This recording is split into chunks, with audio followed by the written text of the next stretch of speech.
All right, episode 10, guys. We are back, and this time we are going to bring up something that, grew up around. We love wrestling, of course. Some wrestling talk. Some pro wrestling. Not sports entertainment, but professional wrestling. Yeah. All right, so let's talk about folks who should have won the big one. And we say big one, I'm not talking about anything other than WWF/WWE. The old gold. Winged Eagle. That's the belt that I like the most. Yeah, the Winged. I love that belt. That was the best. And I know it's been two very different incarnations of the used, but the Winged Eagle wings. That's best I love. I love that. That was an amazing title. I love the IC title, the one that the original IC. Yeah, the one that Cody brought back and everything. Yes. And yeah. The new look of the IC title. Oh, it's so garbage. They should definitely. Hopefully, Cody will win that again and bring it back because we need that to happen. As long as you don't beat Roman. Yeah. Yeah. No, I don't think Roman will lose that title for a very long time. Good. So who you got first, bud? Off the bat, one of the most favorites, heel, Gladiator. I mean, the guy was the essential heel of the 80s. He could talk for himself, he could be a manager. He was doing the ring. And I feel like he had everything that a world heavyweight champion should have been. Yeah. Problem is, in that era, Hogan was the guy. And Hogan was, no matter what, if he dropped him, he dropped him for a few months, he was never the chaser for very long. No.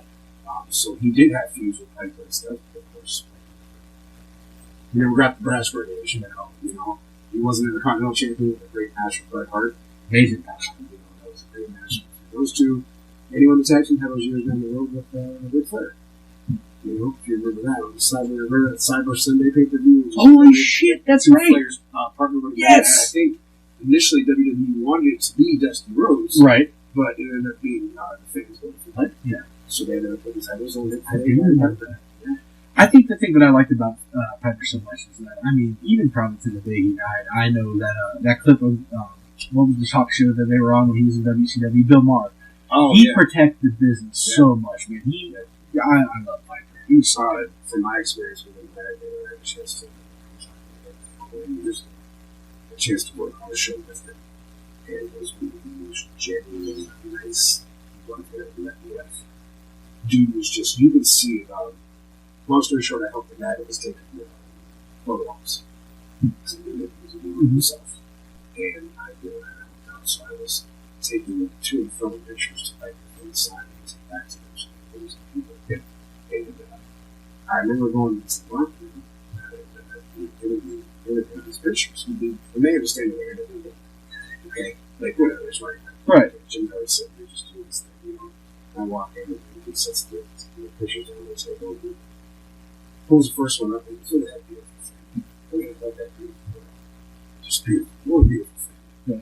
Takes time, signs the picture, goes to the next picture. Oh my God, what a beautiful thing. Just like he's genuinely nice person. And I remember taking the pictures out, the first batch out, and people saying, well, this is bullshit, it's taking too fucking long, and he's probably not even signed. And I was like, you know what? The man is in his underwear back there, and it's not his fault. He's signing these pictures. I'm watching him do it. If you want to bitch at someone, bitch at the guy who's putting the pictures out. It takes time. Deal with it. You're going to get your pictures. Just calm down. Like he was just there was a drug guy in the room, too. Of course. And the guy was dressed like Roddy Piper. He shows up and he's starting to, hey, man, he's Roddy Piper and all up. And then getting over there. I was like, dude, this Piper was loving everybody. He was fucking with him right back and doing the Piper back with him, it was like Ray and Piper's going back and forth. Awesome. And the guy was like, I was like, no, I'm not going to do that. No, it's not what I'm here for. I work the fucking show. Like, I don't work for you. Right. The man's having fun with his fans. Let him do that. You can tell he wanted to do that. And what sucks is you're talking about that and that kind of interaction. And I think if you really ask anybody what Piper is known for the most, is just his expressions, his talking, the way he was on the mic. Yeah. When you look at his last few days, he was on, I forget what sports show it was, but his wife said this on that latest AD interview he did. He was just such a show of his former self because he couldn't put sentences together and he would lose his train of thought. And almost like how Bobby Heenan was. He was known for his talking, and then he got that mouth cancer. Is so sad, man. Wow. It was heartbreaking. Bobby will go down as one of the best commentators with Gorilla soon ever. to I don't care what it is. Combination of King and Jim Ross were good. Very good. But they will never, ever, ever, ever, ever, ever be another Bobby Heenan and Bill Russo. Those guys were golden age of wrestling. They were the best in what they did. Yes. They had a chemistry that was like none other than. No. And they would just throw shit out there sometimes. Yeah. I forgot if I was watching one of the wrestling Superstars Wrestling Challenge. They had a studio set. Yeah. So they had Piper in the other room. She was talking about Piper. Mm-hmm. And they had a Jake the Snake on the table. They wrote, and I think it was, don't you touch my snake. So I wouldn't think of it. And you hear Piper from the other studio laughing because they had him mic'd up and it was just so funny. Like, those guys come up with some of the funniest shit to say. And back then, I don't think a lot of them was scripted. No, God. There was no. I mean, to an extent, it probably was. There wasn't things in your ears saying, you gotta say this, you gotta say that. Probably bullet points given, right. But yeah. They were just throwing shit at the wall, man, you know, and they were just so good. And again, you know, we kind of talked before about how, you know, people think that we just mesh together because we're just good friends, but everything that you just said rolls into my pick. Yeah. I mean, so, my pick is Mr. Perfect. Yeah, it's a good choice. And when Mr. Perfect, I want to say, I believe it was the SummerSlam match. It could have been the King of the Ring, but when him and Brett were going, it was Gorilla, Bobby, and Rowdy on commentary. Yeah. That was a nice little trio, too. It was. Yeah. And Bobby was giving Rowdy so much shit, and Rowdy was giving it back. And it's just two people that are so good and know their jobs. But I think that shit works so well because behind the scenes, you know for a fact that Bobby and Gorilla were best friends. Yeah. And you couldn't tell on screen. Well, you could. Right, but it was... But they played it really well and they didn't like each other. Yeah. And it was just... And that's what happens when you just get people that are genuine and are true. You just get that cohesiveness. I'll tell you, speaking of that, soon, yeah, his last night. Years. Yeah. And I can tell you that Bobby broke his arm. I guarantee that broke his arm. Well, then what about when Bobby had to announce on WCW that Gorilla passed? That he was choked up. It was just, Tony Schiavone went to finish talking about the show. He couldn't do it. I guarantee you, I'm sure that they wanted it to be that way to kind of get Bobby out of there. Mm-hmm. It's his time to do it. That for the most for the whole time. Probably do that. You know, that's the spirit. You know, he knew he was leaving. He obviously probably was upset that he was leaving. Right. But maybe that was their way. They got to do it the way they wanted to. You know? Yeah. Because I remember the whole thing with that fell in his bag. He threw that in the chair. Remember?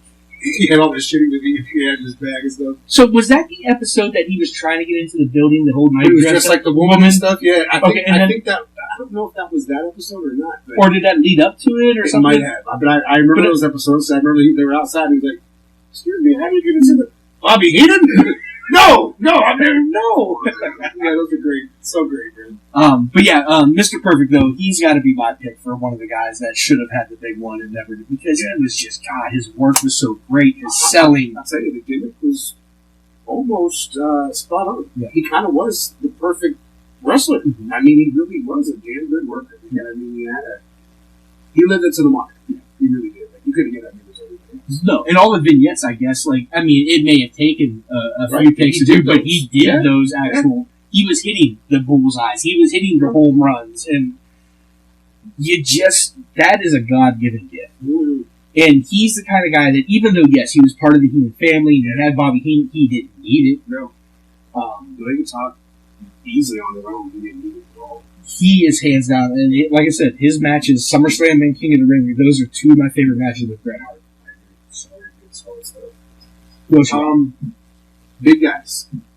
Again, Hogan was a champion. He was always chasing that big guy back there. So many guys like the Giant, John Step. I think it's a travesty that Andre was never officially, technically, a world championship. Yeah. He did win it. Bullshit type of way. Yeah. Hogan's arm was clearly up. The referee didn't see it. And Andre won the title and passed it off to Teddy Beats. Mm-hmm. Why? Like, why? And then they had the tournament, obviously, at WrestleMania 4, was it? I believe, or 5? 4. Yeah. And then, for the title, obviously, but, it was just weird that Andre, of all people, was very tight. It was weird. There was no secret there. was never a heavyweight champion. Do you think he's just too beat up at that point? I think it possibly could be. I mean, obviously, they show him to Right. surgery, obviously. I'm going to worry about that, but he's continuing to wrestle for so many years. That's true. Because it was what? He was a tag champion of Haku for the longest time. They beat Demolition. That's right. That's right. The Colossal Connection. Yeah. Wow. Another Heenan family. He had the best stable, man. Oh, he did. Yeah, he had Rick Rude. He had. Let's see. He had Monday at one time. Rick Rude's no. Yeah. But no, he didn't have the King Haku. He had Rick Rude, like you said. He had perfect. He managed Harley Race at one point. Yes. And King Harley Race. King Harley Race. Yes. And hell of a stable.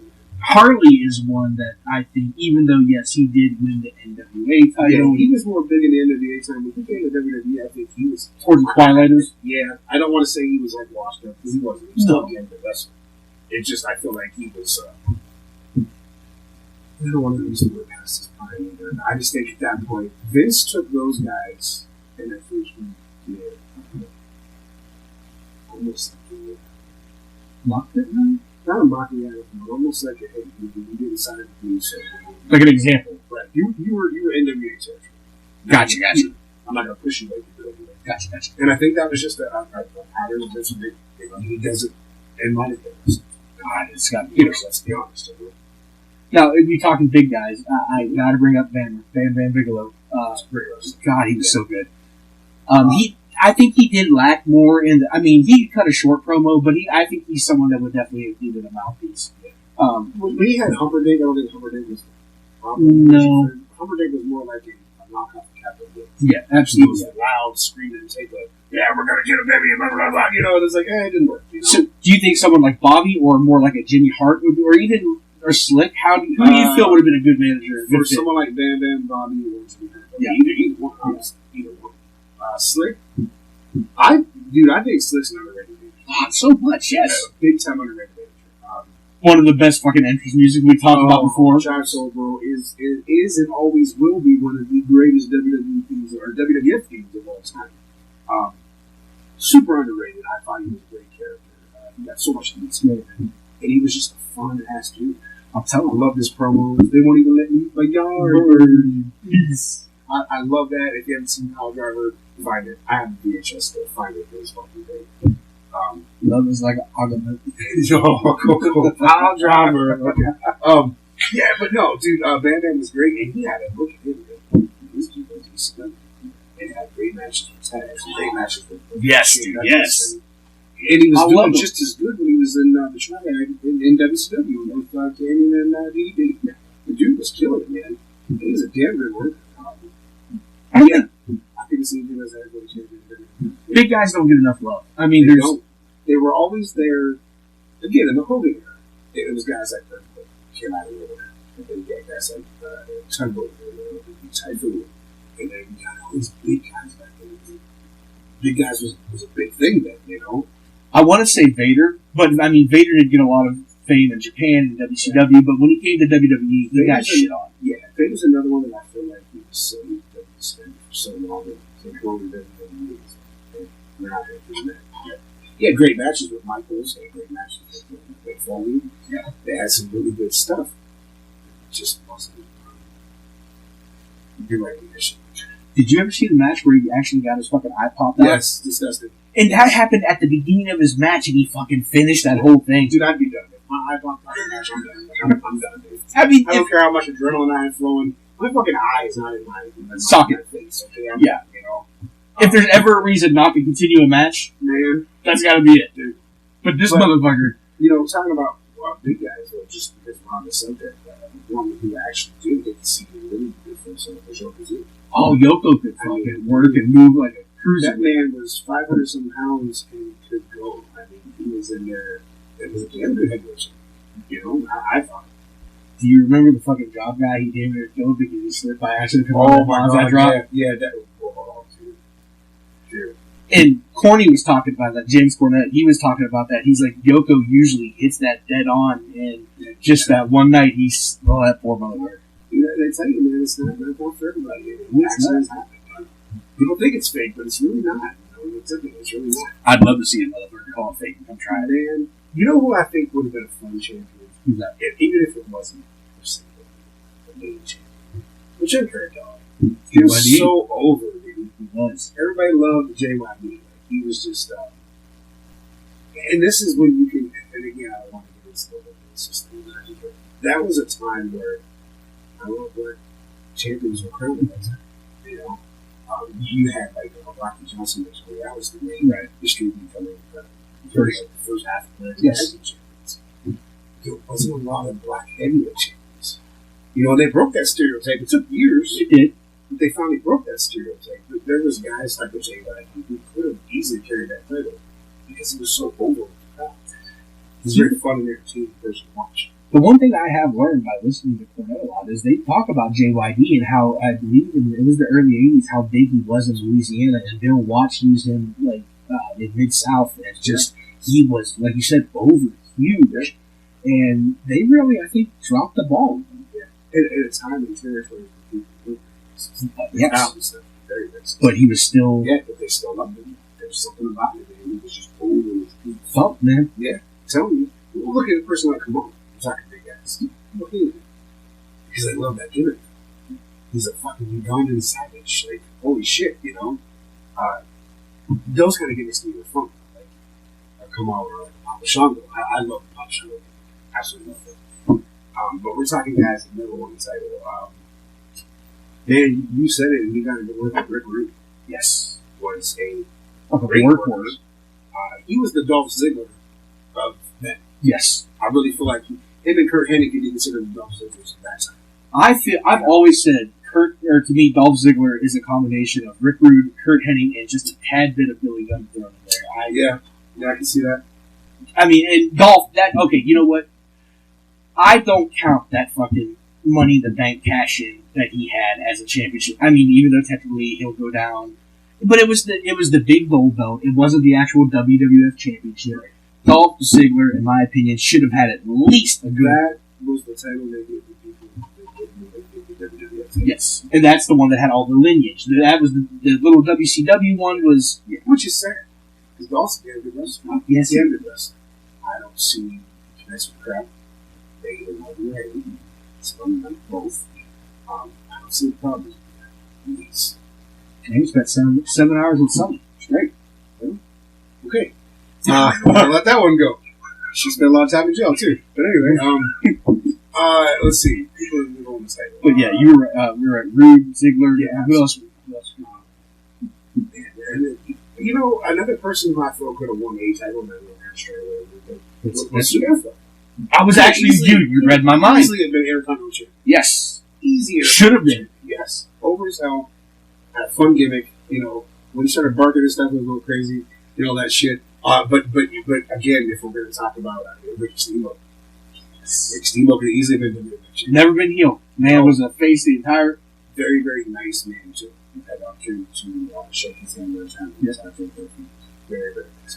And then how about that fucking retirement he came out of when he faced Jericho? Oh my god, he was still on it. Yeah, the arm drags. Yes. But still on it. That night when Snuka came off the cage in Madison Square Garden, landed on Morocco, how many young guys at that point did he turn into wrestlers? How many stories have you seen talk about that? Yes. So yes, he should have at least had Intercontinental. At least. Yeah.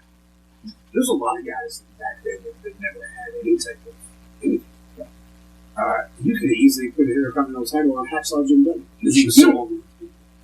You know, so many guys that just. But Snuka had more moments than that too. Going back to someone you brought up earlier, Roddy Piper, when Piper's Pit, coconut to the head. You had so many opportunities. They could have put a mid-card title in between them too. Jake the Snake's another one.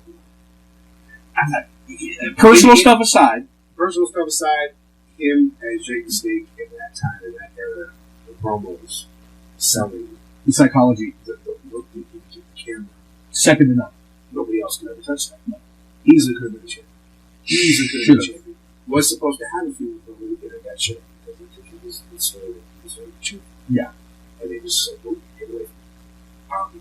You know, and here's one that actually isn't. I feel like how he both names in this one. Razor Ramon Scott Hall.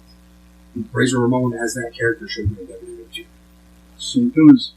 He was going to, They were going to put it on him, and they should have. He should have been that way. Yeah, I feel like he should have been that way. That gimmick was so over. That's probably somebody's best work. It was. Should have easily been. A lot of those guys, I mean, that we talked about, Razor Ramon Scott, he was Big Scott Hall in AWA. Mr. Perfect was Kurt Hennig in AWA. A lot of those guys came out of Vern's camp and were AWA stars. AWA produced a lot of the talent that went to WWE. I mean, Hulk Hogan was in the AWA. They took Slaughter from AWA. Yes, they did. Heenan and Eugene, AWA. So Vern produced a lot of, I mean, and man, it's crazy to think about the guys that they never had any type of time. So, I just had you. It's bothered because it was good too. Yeah, it's funny, man. No type of time. Whether it be them or they were coming. Then you look back at guys like Greg Valentine, they were on the church for a long time. I don't know, you just look at some of these gimmicks they used to have back then. It was so believable to think a guy like the Earthquake could come in and beat Paul Hogan like that. Yeah. You obviously thought that, damn, he might actually beat him. He didn't, but you thought that, damn, he might actually pull it off. You know? There was that sense of believability that this could actually happen. If you think about this too, we're straight when we first said the line. That's okay. Look at tag teams. We need to Why in the hell did the Bushwhackers never have tag teams? Those guys, I'm talking about over. Licking motherfuckers. Yeah, man. Like, those guys should have had at least a run. I don't care if it lasted a week. You know, like, and then again, twin towers, they were more than tag teams. You know, like, Bossman and the team were a damn good solid team, man. They didn't do anything with them. You know, fucking Boss Man, he was another big man that just moved like a. Yes. That dude could go. Like, yeah. He was hitting that second rope sometimes, like the Rey Mysterio does. Like, that real low. Bossman was doing that shit way back when, you know, before Mysterio was even thought of. And it's like, dude, Bossman was another one that easily could have been a WWE champion because he had the gimmick. You know, he just had the gimmick. If you're ever in Cobb County, Georgia, respect the law and order. It's a hard time. That's how it goes, man. That's how it goes. Sometimes it be like that. Sometimes it be like that. Sometimes you have a fight and an argument, you know. Sounds like a pile driver. Just saying, man. They won't even let you eat your yard bird in peace. I'm just, you know, throwing it out there. I think there's a lot of guys that I feel like never. Then you look at some of them that wanted to think to yourself, wow. Yeah, I was going to say we could do people that shouldn't have probably won. I understand why they finally put him on Randy Show. He spent a lot of time. Rougeau's getting the tag team champions. They weren't, but the Quebecers were. So Ray still had his shine years down the road. You know, Arn and Foley, when they came in as the Brave Busters, did they ever capture them? They did have them. They did? Yeah. Because that was a solid team. God, that was a good team. That was a solid team. I love Arn, dude. Honestly, tag team title-wise, the Rockers, they did win them on unofficial show. Yeah. Type of thing. The rope broke, so they didn't air the match. So technically, they did the tag team champions, which is kind of sad because again. Oh, I know who won that. Owen, yes, 100% sure that some of his best work before. Yeah, that was a solid ass feud. Yeah, it was. Why they didn't incorporate him in the title at some point during or after that. WrestleMania 10, that match him and Brett had at the opening of the show. And he beat him. Yeah. Brett put him over. Brett went over one title like that. Yeah. But then there was he had shots at it. Never won it. That was an instance of putting a younger person over. Mm-hmm. You're not losing anything by doing the job. And that proved later on that night he went on to win the title. Yeah. So not only did he elevate his brothers by doing the favors, he went on later on that night and still, it's just perfect. It's wrestling 101. Yeah. It's storytelling. I'll tell you if I feel like didn't have a title. Undertaker. With the longevity of his career, I get it. Some people may say he didn't need it. Right. And that was where I was going to go. However, that dude should have been champion at least. You look at guys like Triple H, 14 times. Cena, 14 times. Cena, 16 times. Flair, 16 times. Undertaker, 14 times. That's sad. That's kind of sad. But do you think that was maybe something Taker put the kibosh on himself? Just like, hey, I've never heard him talk about it. Yeah. That I've heard. I've never heard him say, like, hey, I didn't really want it or didn't really need it. And maybe he did. Did I tell you about the the story? I think we might have talked about it before, but I know Bubba Dudley he was on Stone Cold. I have not watched it yet. I heard that was well, I will wrap this up here just in a few minutes, but one thing that Bubba said, and Taker put this too, Taker was going to take the 3D. And no one kicked out. No one kicked out of 3D, and Taker's like, "I'll do it," and they're like, "No, I mean, you refused to kick out, or because they wanted him to kick out of it. That's right, because they respected him. Yeah, and that's something too that protecting your finish, man. That is really, dude. See, his Hall of Fame speech was something. So you're him talk like that. So for years, for 30 plus years, we heard of the other thing. Yes. He said, "Rest in peace." He said, something relatively close to that, or just soul, all that stuff. Right. Okay, and that's all we heard for 30 years. At Hall of Fame, we heard an hour, maybe 2 hours of Mark Calloway speak, and it was like, wow, this dude could go. Like, his stories were fun. They were happy to cut him off at the time they did it. And it was like, man, that was something to see because that kid lived that in 30 years. Protecting it, foolish. For 30 years, dude. I don't even think it's that. No. I mean, you look at guys like Hogan and stuff, and for years he was all good, and then he branched out into like Rolls Bar and Mr. Lady and like Baywatch and stuff. Yeah. Thunder in Paradise. And you saw a different side of Hogan. Right. You saw Terry. It went to Hulk Hogan, it was Terry. Yeah. Terry for 3 years. Yeah. Until the Hall of Fame being one. Wow. To see that was something. That was really cool for him to let us inside that. Yeah. Another time I'll give him the podcast. That'd be great. Yeah. That'd be great. I'd love to hear more from you, man. Foley has a podcast coming out. I didn't know that. It's called Foley is Pond. Great name for that. I'm very excited for that. No word on if it's going to be under, what's that old boy's name? That Flair's son-in-law. Yeah, I can't think. I never talked about the big guy. Yeah, Conrad Thompson. Yeah, or if it's going to be somewhere else. But yeah, he's got one coming out too, and I'd be excited to hear that. Shoot, everybody. Seriously. I mean, this is kind of a weird blog podcast. We're allowed on the same. Hey, yeah, we're cool. We talk about anything, whatever you want to hear. And on that note, you let us know what you want to hear in the comments below. Click the like and subscribe button that's up around that area somewhere, something, this and that. All of our links will be below, social medias. And again, thank you for listening. And until next time.